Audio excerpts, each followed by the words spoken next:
Ooh. Hi, everybody. Good morning. Just wanted to check in before we get started with everything. My name is Kat Tomas, and I am the clinical director here at Expressive Connections. And this is my colleague, Stephanie.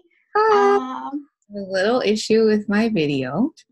It Give us won't. 1 second. As usual, there's always some sort of technical difficulties with electronics. But just wanted to make sure if you can use the little raise hand function if you can hear us, or if you, oh yes, thank you, Katie. Thank you guys for raising your hand and letting us know that it's working. You guys hear us okay? While we get some of this sorted out, give us 1 second. Let's see. Let's try that. Ooh. Did that work? Can you guys see Stephanie? There she is! Yay! Okay, we're all sort of here. We had a lot of participants register. We're going to give them a second to join us. But then again, welcome to our webinar, Tik Tok, How Visuals and Catchy Songs Can Help Create Routine and Support Language. Like I said before, my name is Kat Tomas, and I'm the clinical director here at Expressive Connections. And this is my colleague, Stephanie. Stephanie, while we get started, why don't you talk a little bit about yourself and why we chose this topic? Hi, thank you, Kat. So my name is Stephanie Mu. I'm a speech language pathologist clinical fellow at Expressive Connections. And that's a great question. I feel like this topic is super important to me because I actually really depend on my planner, my schedule. I write in it every day. And since, we've been in kind of quarantine, I feel like if I don't have my planner and I don't have my schedule, the day is just kind of one big blur. There's no direction, it's not very organized, I don't feel very focused. And so this topic is actually very important. And it's not just for us that are working people, but also for our kiddos that we work with. And so how all this kind of relates to speech therapy is that in my clinical experiences, I've worked with a lot of kids, and we've made like very simple schedules during speech therapy. We've used a lot of visuals, a lot of pictures, and even a lot of familiar songs, which we'll hear throughout the presentation. And when I embed all of these different elements into speech therapy, it's actually helped support their language development. It's helped them with their communication, which we'll talk a lot more throughout the presentation. And just like Stephanie, in my anecdotal experiences as an SLP, I've definitely used visuals, catchy songs, and definitely routines to incorporate a lot of elicitation of language and language learning, introducing vocabulary. But a really big part of it for me is actually the science. A lot of speech language therapy is based on something we call evidence-based practice, and you're going to hear all about the science in a little bit, but don't worry, it's not gonna get too complicated. We wanna make sure this is totally something you guys can understand and is something easy for you guys to implement. So let's get started.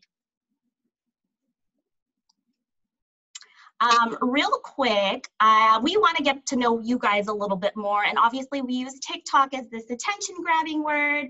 I don't know how many of you guys have been able to use TikTok or know about TikTok.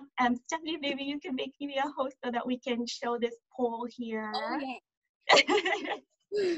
We're trying to practice social distancing, so Stephanie is actually not here with me. She is somewhere else, and I'm also somewhere else. All right, there you go. There is our poll. Let's see. How many of you guys have heard of TikTok? We want to know your experience about it. So go ahead and vote. We'll give you guys a couple of seconds to put your vote in. Ooh, somebody thinks it's entertaining. Okay, good. People think it's entertaining. It's like a 50-50. I'll share the results with you guys once we get all of the results in. Okay, like 50-50. Some people choosing not to answer, and that's okay. All right, so I'm going to go ahead and share the results. We've got a couple more people voting. Oh, maybe they don't want to vote, and that's okay too. Oh, one more person. Do they want to vote? Maybe not, that's okay. I'll go ahead and end the poll so that you guys can see the results. Okay, so most of you guys don't have TikTok. Some of you don't know what it is. And another good half of you find it entertaining. So for me, when quarantine happened, I downloaded TikTok, and it definitely was addicting, but I thought it was really interesting because of the fact that it actually put together these like catchy dances or catchy music and visuals.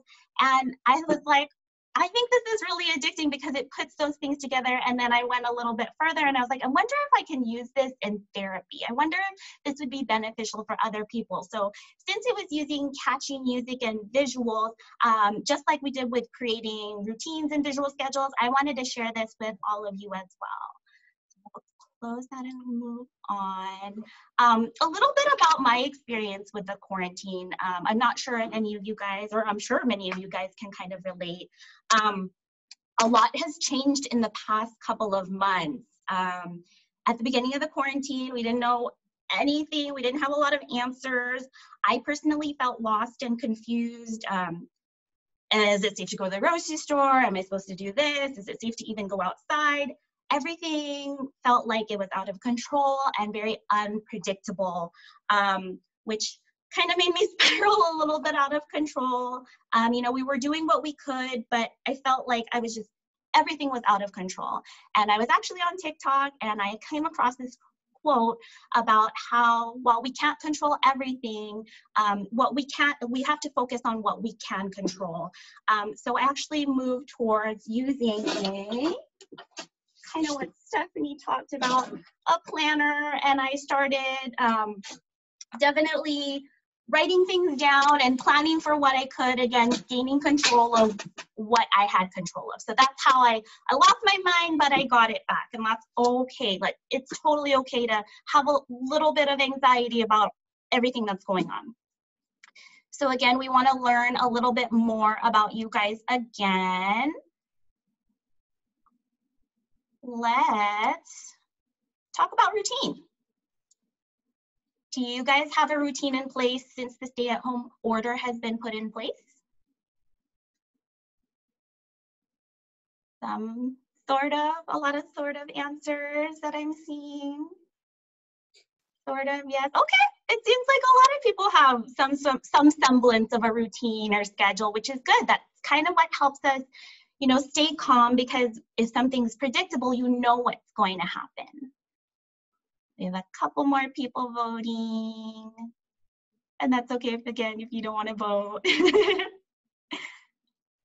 All right, so it seems like we sort of have a semblance of a schedule or some sort of routine, which is good. Let's go ahead. Let's talk about the science. So like I said before, not only do we have a lot of anecdotal experience with our therapy of routines and schedules working, but the science backs us up as well. In the article, The Effects of Frequency and Predictability on Repetition in Children with Developmental Language Disorder, we see that frequency and predictability are strong predictors of language production in children with typically developing language. So what that basically means is if something happens or something is said with enough frequency in some sort of predictable routine, we can see an increase in the likelihood that the event or that language will occur again. And this is not something that necessarily just happens with kids with typically developing language, but it's also important to raise clinical questions about populations like kiddos with delayed language. So it's really important to take these factors into effect, and that's kind of why we use routines and visual schedules. So what exactly are the benefits of a routine? There's actually quite a few if you think about it. So the first one being that it provides us with structure and predictability. So again, we talk about gaining control back of what we can control.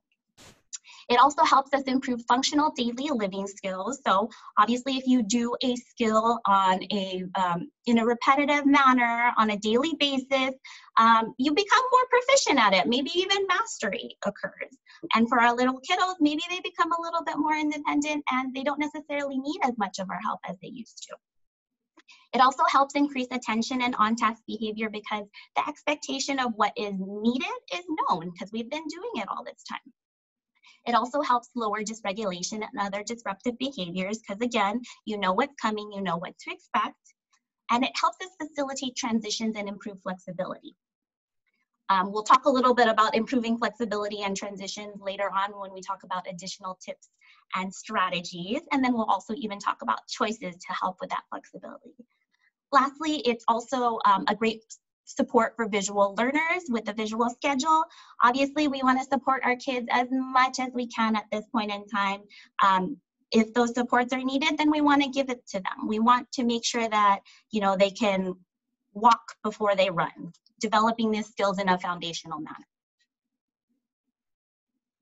So tell me what you want, what you really, really want. Shout out to the people who know where that's from, especially you Spice Girl fans. Where do I start? You're obviously here because you, yes, people do recognize where that is, they do. Where do you start? You're obviously here because you want to know how to really get this new routine and this new normal now that we have certain restrictions in our lives. And while you think you don't have routines, a lot of you actually do, which you raised your hand for, which was awesome. Your morning activities of daily living. Get up, maybe some of us work out, but not all of us, and that's okay. You brush your teeth, maybe take a shower, and then have for breakfast. That is a routine. It's something you do every day in kind of the same way with some flexibility. You have your meal time, you know, you cook your food, you sit down, you eat, maybe have a conversation, you clean up, wash the dishes. Bedtime's even a routine for some of your kiddos. You take a bath, you read a story, you say goodnight, you turn the lights off. These are all routines. So you guys do have the foundations for setting up your routine at home. All right, so now that I've talked quite a bit, we're here for you. Steffi's gonna walk us through the steps, and I'm actually gonna create a schedule for myself. So we're gonna do a little bit of a switcheroo here. This was very complicated to practice.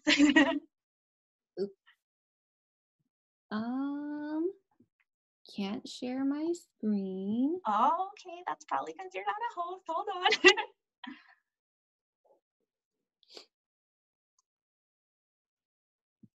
on. Okay.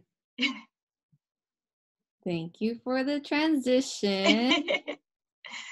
And like Kat said, she's actually going to be making a schedule in real time while I kind of talk about the different steps on how to create your schedule. And a great place to start is actually with the handouts that we sent out to you guys and all the different printables that we had. So first, what are the materials that we need? The very first most important material is paper. So regular printer paper. I've actually used also line paper for some of my schedules, scratch paper, any kind of paper to write and draw your schedule out. A laminator. So I say laminator because it helps preserve your paper, it helps preserve your schedule. So if you want to use a certain schedule over and over again, or even some picture cards over and over again, you can cut them out and you can use them without having to print it multiple times. Velcro is a fun material to have. So with the Velcro, you can put the Velcro behind the picture cards. And if you see on the My Schedule, like where Kat has it, if you see one of the handouts is a My Schedule with 4 different boxes, having the Velcro on the boxes. When you are done with the activity, you can have your kiddo pull it to the all done completed pile. So that's kind of fun because they can physically move the activity to an all done pile. But what if you don't have a laminator? What if you don't have Velcro? That is okay. There are low cost options. The first one is just some markers and some imagination. So like I said, you can use line paper or scratch paper. And if you just have like a box of markers, you can draw your schedule out. You might have to make your schedule multiple times, but this one, if you have like a solid one, you can stick that up and just keep it in the same place. But it doesn't have to be super, super fancy. But if you want to get kind of fancy without a laminator, you can use clear packing tape. So if you have that really big roll of clear packing tape, you can actually pull the pieces of packing tape, put it on top of the paper, and kind of do like a mock lamination. I've actually done it with some puzzles after I was done with these 100 pieces of puzzles, and it works wonders. And I've done it with note cards and index cards, and it works pretty great. Another low-cost option is a dry erase pocket sleeve or a clear binder insert. So both of these are kind of the same. With the dry erase pocket sleeve, you can slip your paper inside and you can use expo markers to draw on your schedule. Same idea with a clear binder insert. Slip the paper inside, stick it on a wall, use a paper clip, and you can also use expo markers to write on it and erase it.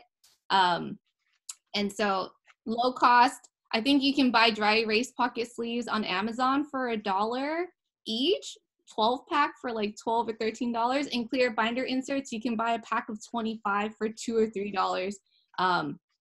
So those are great options. A whiteboard. So that option of just kind of writing on a scratch paper maybe is not super practical, but if you have a whiteboard, you can write and draw your schedule. If it's a consistent schedule, then maybe we keep it the same. If we want to change it up, maybe we can change it up, and you can write your activities and draw it on there as well. And then a file folder. So this one's kind of fun. I like this one. So with the file folder, you can have actually separate daily routines. Maybe you can have a morning routine, or you can have all of your routines in one file folder. Everything is one place. You can open it up, you can place it. It can be placed on a wall somewhere near the bedroom or in the play area. And so that one is also a really good option as well. So here are the steps. Step 1, we have to plan. So planning is probably the most important steps. We want to be preemptive in our decisions to, prevent potential meltdowns and to build that predictability. So when we are thinking of how many activities to come up with, 4 is a pretty good number. But if your kiddo can do maybe 5 in a row, you can do that as well. If your kiddo is starting to just kind of get used to a routine and get used to a schedule, you can also do three activities just to start. So before I kind of continue, I do just want to say that when we're making these schedules, it isn't making a schedule that's from like morning to nighttime. It can be for certain chunks of time. So it can be a morning schedule, it can be an afternoon schedule, it can be a nighttime schedule, or it can be a speech therapy schedule. So it can be any small chunk of time. And so when we choose the 4 to 5 events, when we really hone it down to a couple activities, it helps us increase that likelihood of success in completing all of them as well. So for the sake of practice, let's just do a morning schedule to start. So maybe the 4 activities are eat breakfast. After breakfast, maybe I can go play in the living room. After playing in the living room, maybe I can go outside. I can go outside and play for a little bit. And then after playing outside, maybe I can go and take a nap. So those 4 activities, you can plan it out. But how and why do we choose these different activities? So we have to think about necessity versus preference. So necessity, what events or activities must be consistently completed at a certain time. So it can be bedtime, or it can be waking up, or maybe even eating breakfast, versus a preference for an event that can be a little bit more flexible. So maybe like reading a book or going outside, depending on the weather, those can bend just a little bit more. So now, once you've kind of established that routine and that schedule, and you've gotten into the rhythm of it and you're more comfortable with it, then you can kind of add more activities and events to it for more success. Step number 2, visualize. So we want to find corresponding visuals to match your plan. I know the handouts that we gave you guys, they're kind of, cartoon pictures, and we try to pick the ones that, best fit the activity. But pro tip, it is easier to visualize the activity if we can see ourselves doing it. So the awesome thing is that we can absolutely do that with our cell phones. You can use your cell phones to take pictures of, doing specific activities and doing in certain events. So like brushing their teeth or eating breakfast or cleaning up. And you can also take pictures of their specific materials that they have at home. So the list that we have is, not exhaustive, but if you have a toy that your child really, really likes and it's not on the handout, you can take a picture of it and then you can print it out and then also use it on the visual schedule. Step number 3, introduce your schedule. So once you're done making your schedule, it's time to show and tell. So of course, while you are showing them your new schedule, talk about the schedule. So this includes picking very specific language that you will use consistently to talk about each event. So of course, as you're talking about each activity in the schedule, you are pointing to the picture cards. You might even use some signs or gestures, or you might even sing a song or sing it into a tune.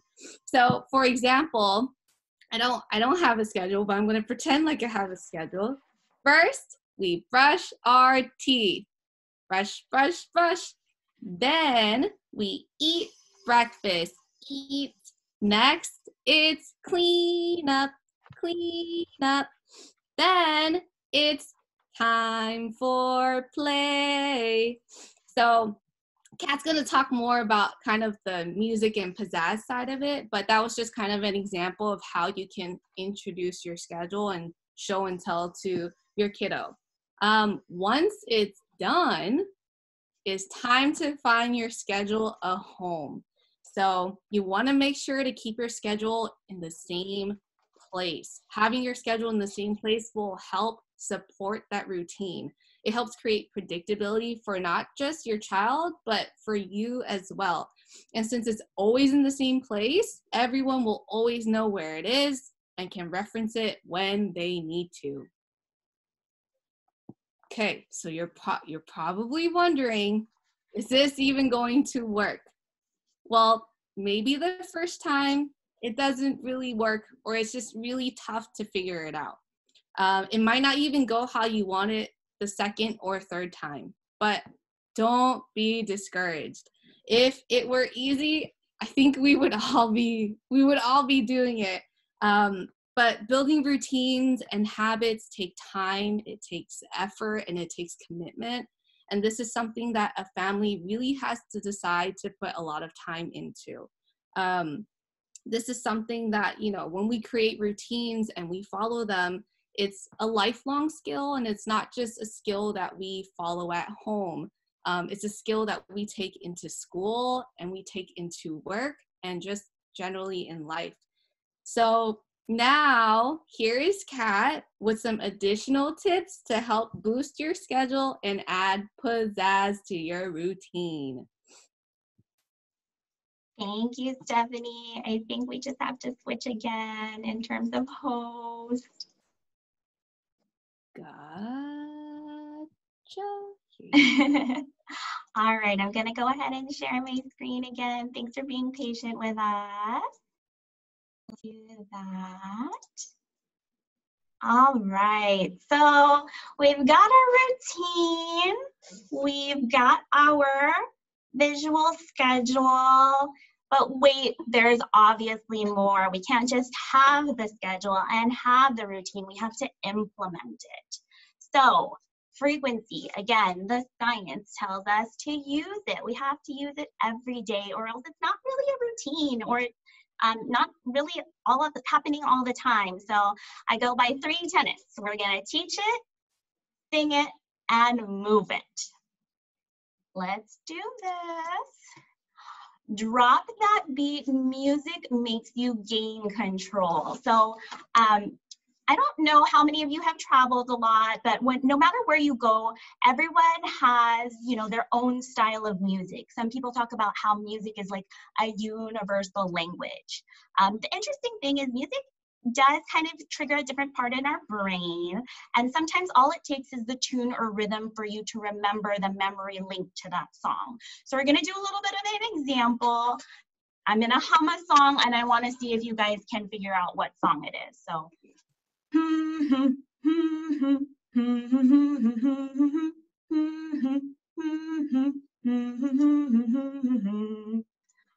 All right, I want to see, let's see who knows what song that is. Thank you, Katie. Thank you for participating. All right, we've got, oh, yes, it was not a bad rendition. You guys all could understand what I was humming. We've got a consensus for that I was humming, clean up, everybody, everywhere, clean up, everybody do your share. I'll share the results, but you guys are all awesome. You knew what song it was. Isn't that crazy though, that you just heard me humming a song, but you knew exactly what to do? I actually just had a session where we were talking about cleaning up and the kiddo wasn't really paying attention, but I was just like, let's just sing and see what happens. And we started to sing and then boom, we started cleaning up, and it was like, wow, it really does work in real life too. So I kind of want you guys to do your own kind of experiment just to yourself. It's okay, nobody's watching, nobody's listening. Feel free to break out into song. Sing your favorite song, or even just hum your favorite song. We're gonna try it right now. Hum it for a couple seconds. I'm humming in my head. Now I'm gonna ask you a question. When you were humming and singing the song, how did it make you feel?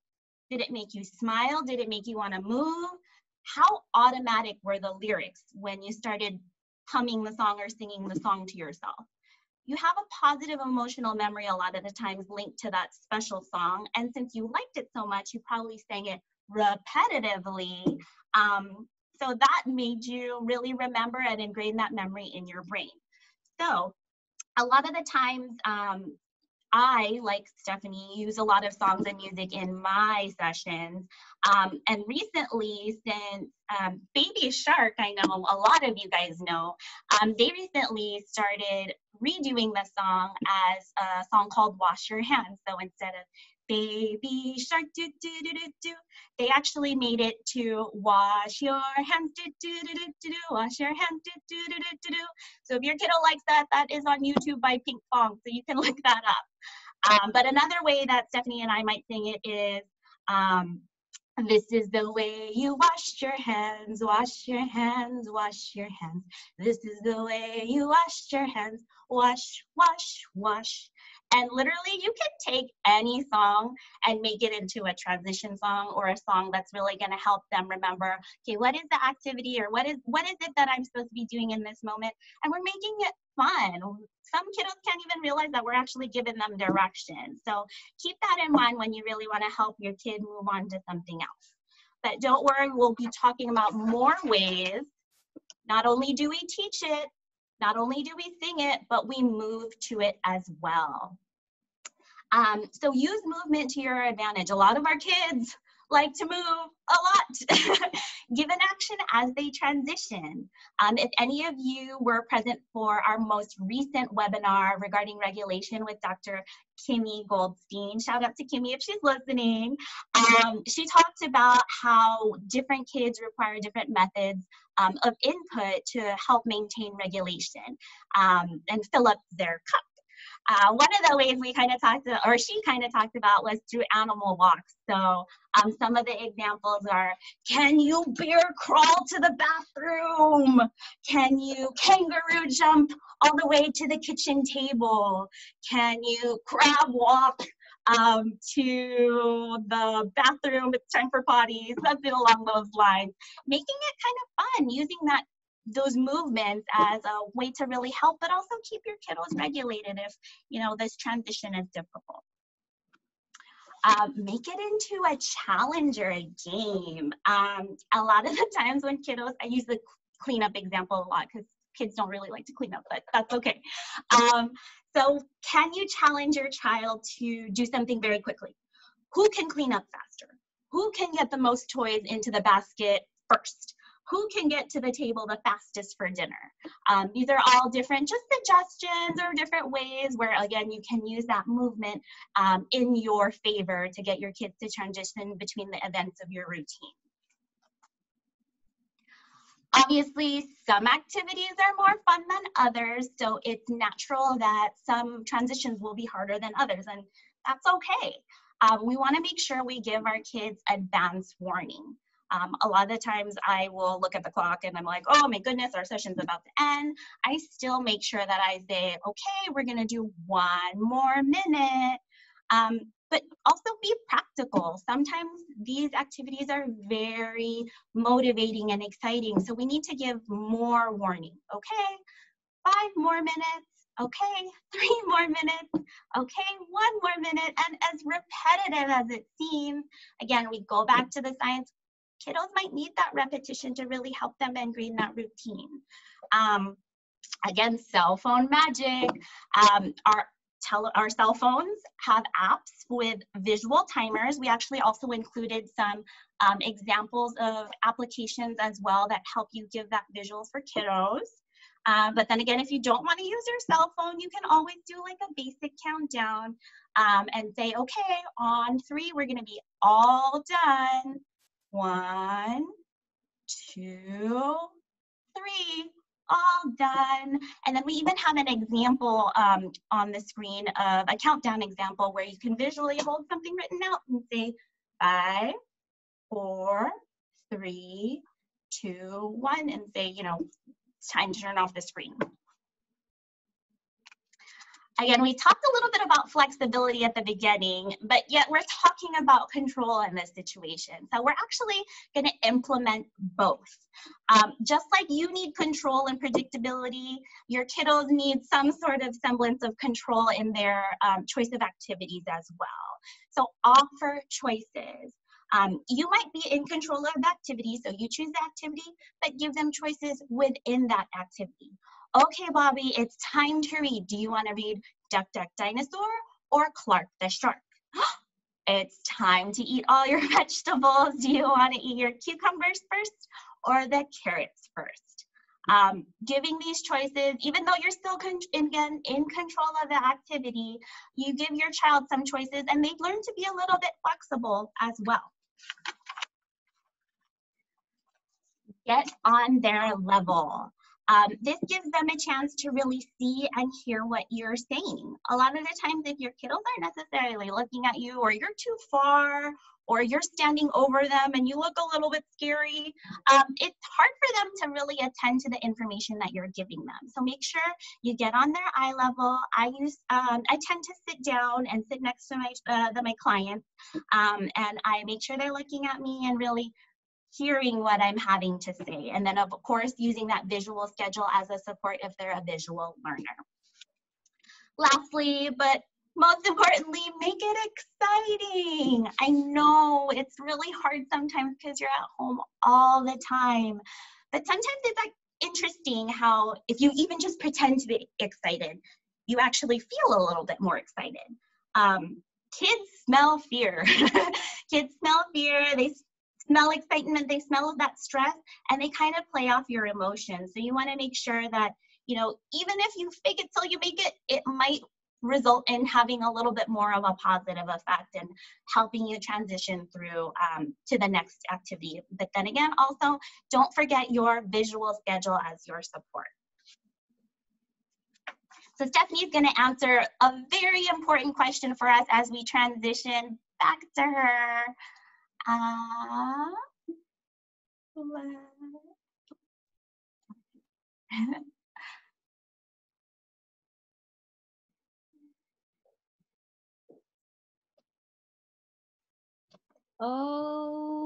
Okay.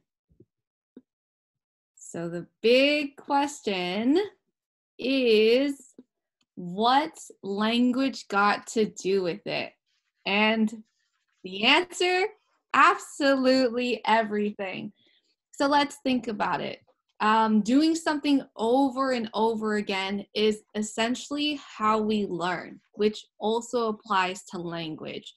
I don't think I would have been able to learn the language that I did in high school if I wasn't always practicing my vocabulary, if I wasn't always practicing how to say the words, how to say phrases or sentences. And so this applies to how our kiddos learn language. Repetition and predictability, the two concepts that we've been discussing over and over again in this presentation and in our research article, are again strong predictors of language production. Having that repetition and predictability helps us learn.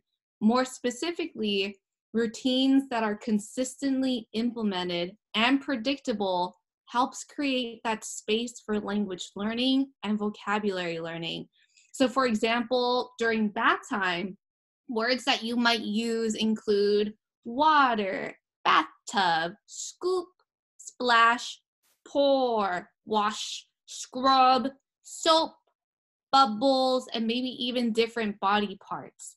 A way that we can make bath time predictable is through the transitions and by singing maybe, "It's time to take a bath.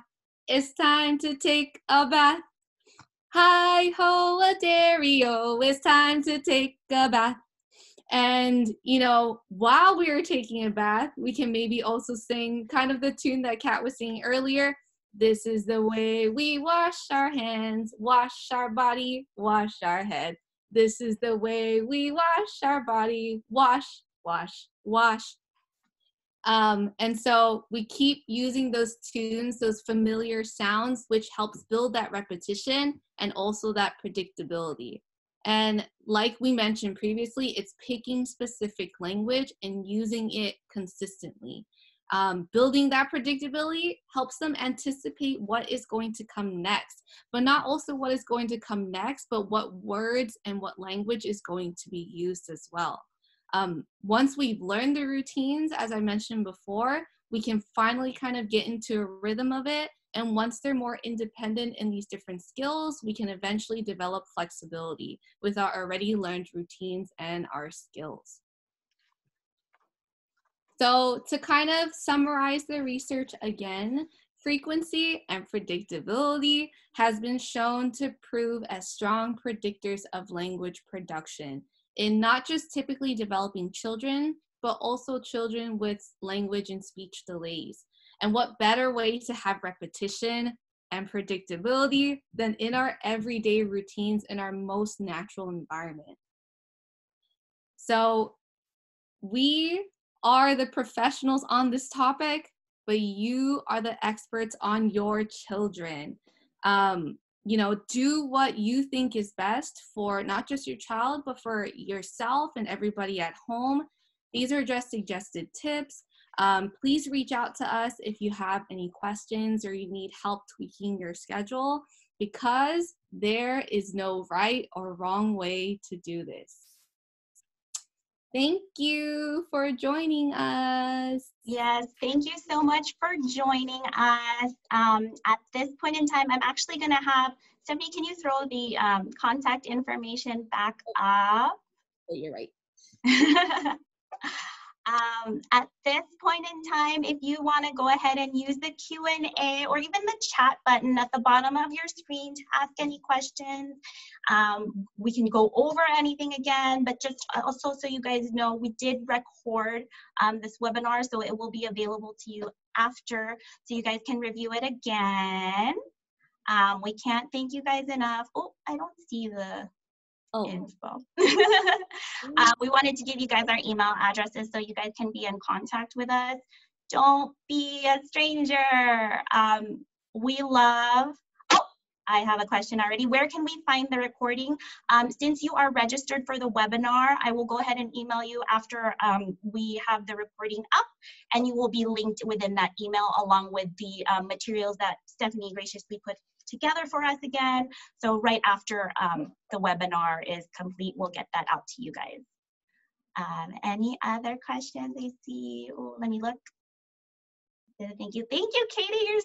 You're participating so much. I love it. Any other questions? Again, here's our contact information. We're here at Expressive Connection. Oh, it will also be posted on our YouTube channel and Facebook. So if you don't have that, that will also be information that you can find there. We actually have more Expressive Connections webinars coming up. We have another one coming up.